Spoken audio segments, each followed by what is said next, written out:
நம்ம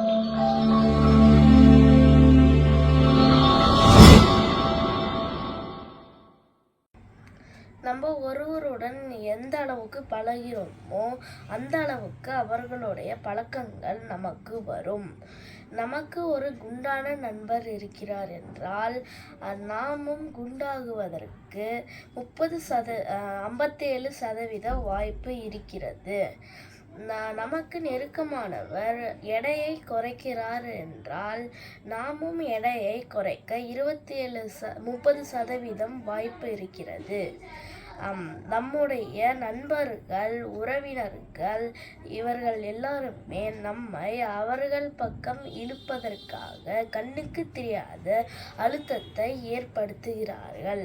நாம் எப்படி இருக்க வேண்டும் என்பதை தீர்மானித்துவிட்டுதான் நம்முடைய நண்பர்களை நாம் நண்பர்களுடன் பழக வேண்டும்.